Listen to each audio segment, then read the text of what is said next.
wabarakatuh.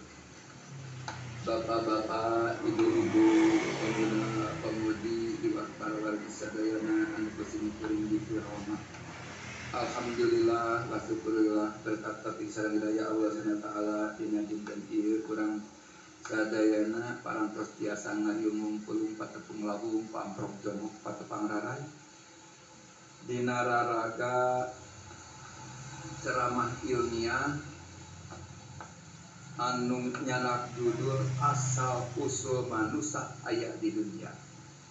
Anu mudah-mudahan baik ieu ceramah teh masih digantungkeun sabab sareng wasilah tambih-tambih ilmu pengetahuan kangge urang sadayana, amin ya rabbal alamin.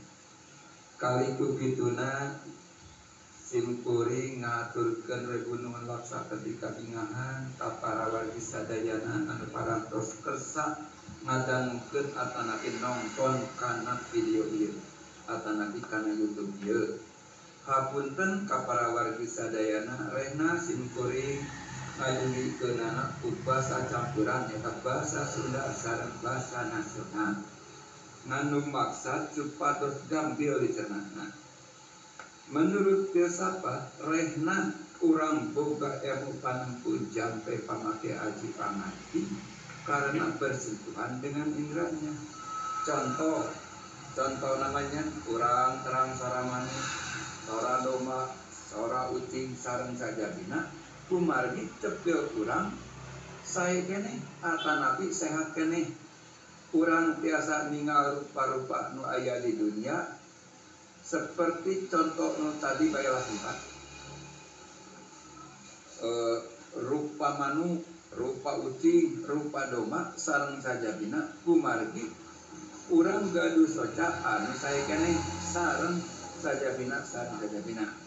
Peryogi kaunina ku para wargi sadayana rehna penelitian asal usul manusia aya di dunia ieu dibenerkeun minimal ku 80% langkung ku anu ngadangukeun ceramah ieu termasuk mungkin bapak-bapak, ibu-ibu, asep, neng tidak mengenal pendidikan. Mimiti anu pendidikanana ngan saukur SD dugikeun ka S3 atanapi profesor tetep anu ngabenerkeun teori sareng penelitian simkuring ieu pasti 80% lebih sanaos anu ngadangukeunana aya 1000 atanapi ratusan juta anu ngabenerkeun ceramah atanapi penelitian ieu di atas 90%. Tidak mengenal pendidikan, jabatan, tokoh masyarakat sareng sajabina pasti di atas 80%. Bakal ngabenerkeun kana teori sareng penelitian simkuring ieu fakta sarta anu ngabenerkeunana atanapi anu nyalahkeun anu ragu moal kanyahoan ku batur iwati ku dirina sorangan. Kumargi itu mangga berarti penelitian simkuring ieu turegepkeun kata demi katana sabab ceramah ilmiah simkuring ieu salian tikangge pengetahuan Bapak, Ibu, Asep, Neng sareng para wargi sadayana oge kahiji kangge ngaji diri urang sadayana.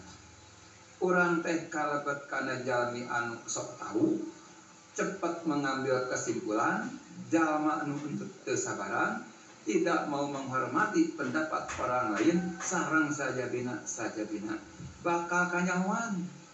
Kumargi kitu simkuring ngawartosan mangga geraregepkeun ceramah ilmiah ieu di kawitan tina kahiji bahwa kita sudah tahu dari berbagai keyakinan, penelitian dan teori-teori ilmiah. Contoh anu kahiji berdasarkan orang Islam terbiasa dikutak-katik deui rehna manusia aya di dunia teh ciptaan Allah Subhanahu wa taala nyaeta manusia pertama teh nyaeta Kangjeng Nabi Adam alaihissalam terbiasa dikutak-katik deui titik. Kadua berdasarkan teori Darwin nyaeta jalmi teh asalna tina monyet. Sanaos teori teh anu percayana sangat sedikit tapi tos tercatat dina sejarah sarta seueur anu teranggeunana sareng teori-teori anu sanesna.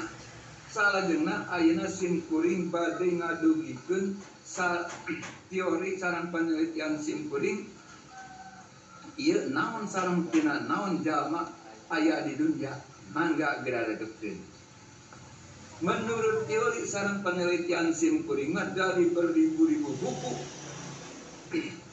sareng bermacam-macam tempat aya di dunia teh jami teh nyaeta di jalmi aya di dunia teh nyaeta tina sayuran tur binatang. Naon-naon pasti anu nonton akan nabi anu ngadangkeun pasti protes sareng menentang.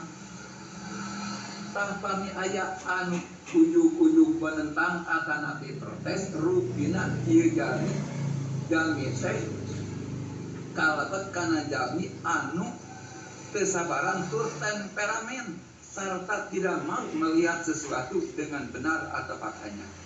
Kata siapa itu? Kata Anda, bukan kata saya.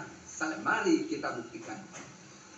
Kumagi kitu simkuring nyuhunkeun saatos beres nonton atau nanti ngadangukeun YouTube ieu mangga lenyepan bener henteu kalayan tekadkeun dina manah masing-masing pendengar sareng penonton berkata jujur kana dirina sok bae ulang nonton sareng ngadangukeunana da moal kanyahoan ku batur sarta simkuring nyuhunkeun bantosanana ti para wargi malai subscribe sarta komenna tah komo deui an penting mah komen.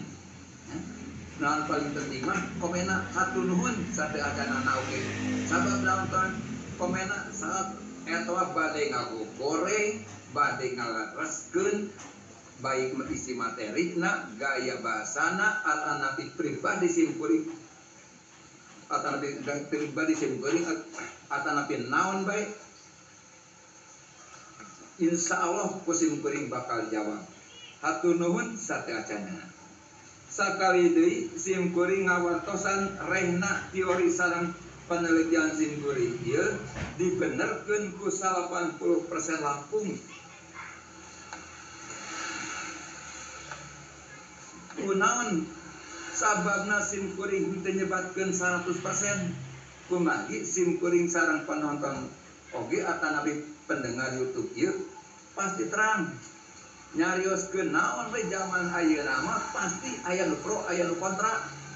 Aku margi kitu simkuring bade ngawartosan kemungkinan-kemungkinanna jalmi-jalmi anu nentang atanapi anu nyalahkeun kana teori simkuring ieu rupina hiji eta jalmi henteu ngartos kana basa Sunda. Kadua, pendapat orang berbeda-beda. Katilu hanya menonton atau mendengarkan sekilas saja. Keempat, mendengarkan atau menontonnya loncat-loncat tidak secara utuh. 5, tidak menelaah kata demi kata. Kumagi itu mangga kumagi gitu mangga tuh tekadkeun bakal jujur nadilaina.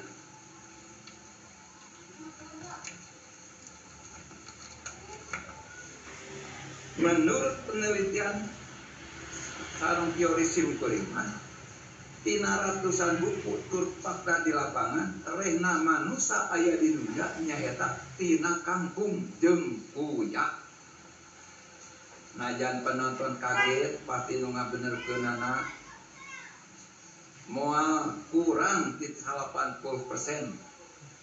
Jalma aya di dunia teh nyaeta menurut simkuring nyaeta tina kangkung. Naon tina kangkung cenah? Kan gara-gara awewe ngadengkla lalaki melengkung jadi we orang atanapi jalma. Anu kadua nyaeta tina kuya gara-gara suami tinggal kuy jadi we aya. Bener teu? Bener kan?